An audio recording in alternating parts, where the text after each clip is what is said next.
Hey everybody, sorry it's been a little bit since the last video. This time of May is always really busy for me because we had Mother's Day yesterday, and I hope you all said hi to your moms.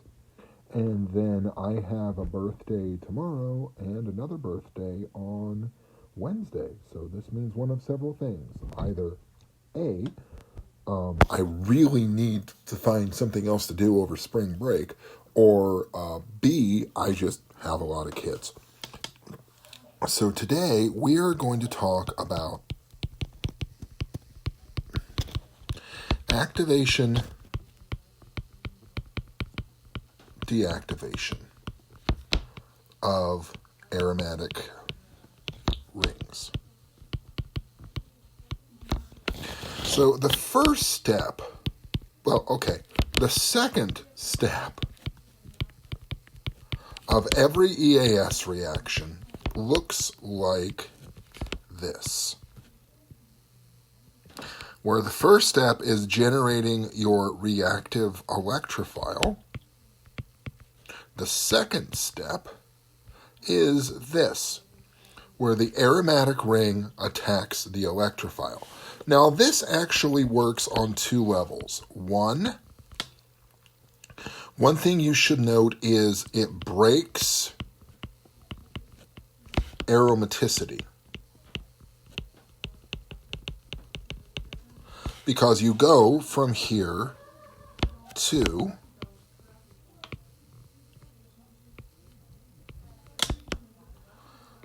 this. And yes, you can resonance stabilize that cation all day long, but the point of the matter is that is still higher in energy than your aromatic. So what does this nucleophilic attack? Well, guys, I'm here to tell you. The thing that does that nucleophilic attack,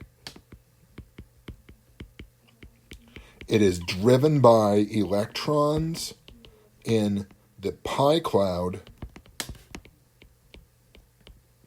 of the ring. So let's take a slightly closer look at that. I am going to attempt to draw a side view of an aromatic ring.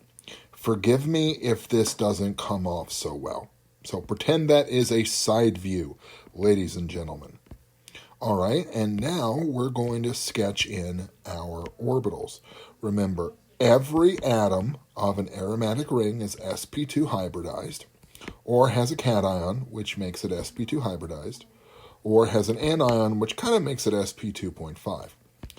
So, do you think I just made that up? Yeah, I totally did.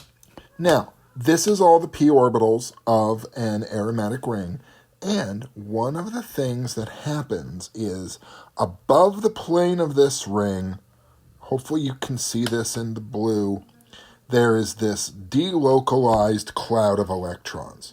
Now, there's also one underneath the plane of the ring, which looks like this.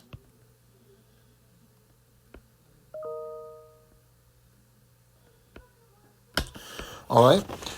The point of this is there's a lot of electrons there to play with, and it's this large, diffuse cloud of electrons that actually goes after that aromatic ring. Okay?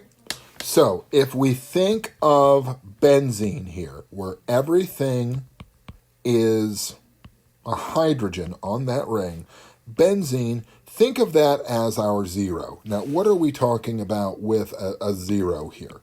Well, what we're discussing here is electron density. All right? Now, I'm going to have to reorganize this page in a minute, so I'm just going to erase that. Electron density. I'm not saying, by saying that benzene is zero, that it has no electron density.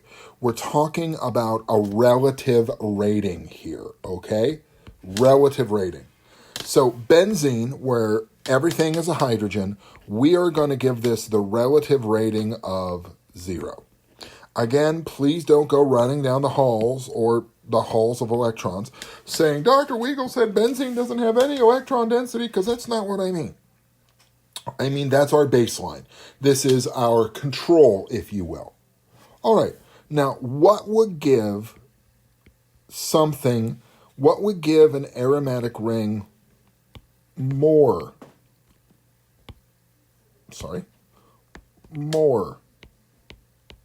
electron density? What could give an aromatic ring more electron density? Now, to answer this question, you need to go back several videos and take a look at the conjugation video I did, where we talked a lot about, not verbs, but we talked a lot about electron donation and electron withdrawal, and what groups are electron donating and electron withdrawing. This is where that really comes into play. More electron density, so what we are going to do is give this a negative number. I'm going to call it -1. Why -1? It has more electrons, and therefore it's more electron dense. So that occurs when you have something on your aromatic ring that is electron donating, or sometimes called electron releasing. And one really screwed up book I read once that was called electron secreting, and that just made me feel uncomfortable. So something electron donating here with a pair of electrons, this is one way of visualizing this. Something electron donating would make the ring more dense. What happens if we have something on our aromatic ring, and I think you all see where I'm going here, that is electron withdrawing? I'm putting the positive charge there. It doesn't have to be, but it really helps. Well, in this case, I'm going to give the ring a positive one, meaning it has less electron density, because whatever that W group is pulling electron density out of the ring. Okay, here's the point of all this. If something is electron donating, it puts more electron density into the ring. If something is electron withdrawing, it pulls electron density out of that ring. How does all of that affect the rate of an EAS reaction? I want to flip back a page really quick. Remember, this first step here, this is the rate determining step. So, if that's the rate determining step, would that be faster or slower if you have something pushing electron density into the ring? Well, if it's electron donating, the ring is more reactive.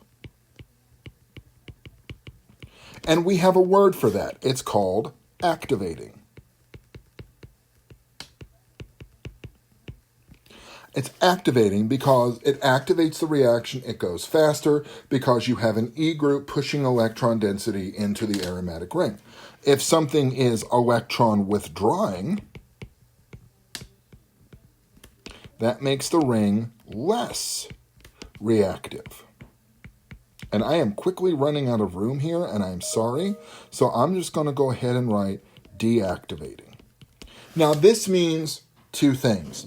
If something is activating, it means that the EAS reaction is, the ring itself is more reactive, and the EAS reaction will go faster.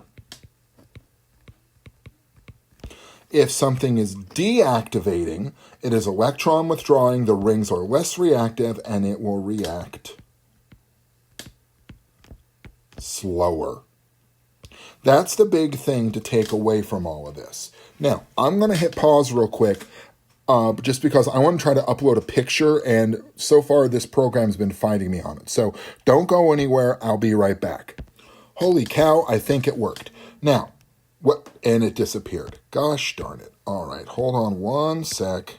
Now I have it in there, and hopefully you can see it. If not, I will post a list someplace else. Now, this is activating, deactivating groups. For now, I want you to ignore this I can't cross out on it, darn it. For now, I want you to ignore this ortho-para-directing and this meta-directing. That's the next lecture. All right? For now, though, what I want you to see is right here, honest to gosh, this is the line of demarcation for activating groups and deactivating groups. Everything to the left is activating, meaning it is all electron donating. And everything to the right is electron withdrawing and therefore activating. Now, I do want to add something to this list over here on the pi donors, on the activating part. And it's this. O, C, double bond, O, CH3. This is the ester version of the amide right above it, all right? All of these are really activating. They pump a lot of electron density into the ring, and they make it more reactive. How? Well, I'm running out of time on this video, but I'll try to do this one again really quick-like. Because what happens is, and I'm going to go with aniline here. It's smelly, it's toxic, and it's a very activated ring. Because with aniline, you can push electron density in and then generate this anion. And it's going to follow that every other atom pattern that we have talked about so often.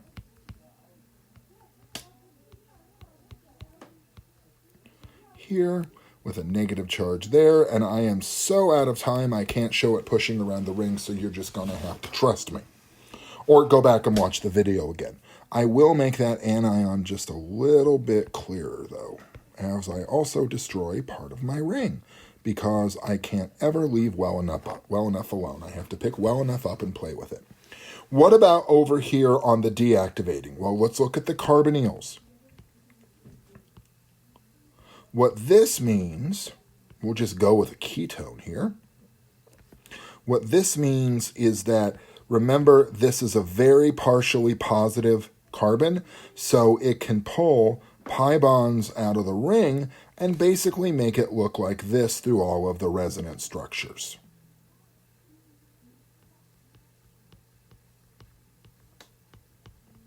Positive charge, less electrons in the ring.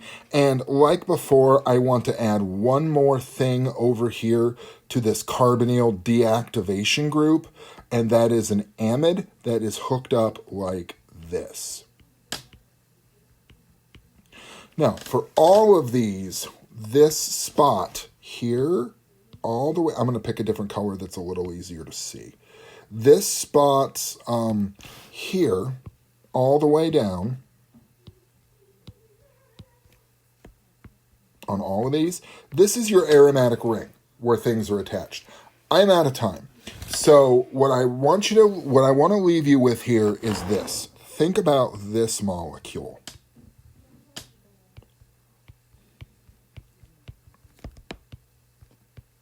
Phenyl benzoate. All right, look at this molecule. Assuming we can only add one electrophile, where would it go? If we can only add one electrophile to this ring, where would it go? To answer that, what you have to do is look at both of these rings and decide, are these rings activated or deactivated? To answer this, let's look at what's attached to the ring. On this ring, the one at the bottom, we've got this carbonyl group. And if we go back and look, we can know that carbonyl groups are electron withdrawing. I am so frickin' out of time. And therefore deactivating. And we can also check this phenyl, this oxygen here for the ring up above. We know this is activating and electron donating. And therefore the product would look like this. Sorry, I had to fly through this. I rambled too much at the beginning. All right, so here, crap. That would be your product. All right, everybody, for Game Geeks, I'm your host, Kurt Wiggle. Good day and good gaming.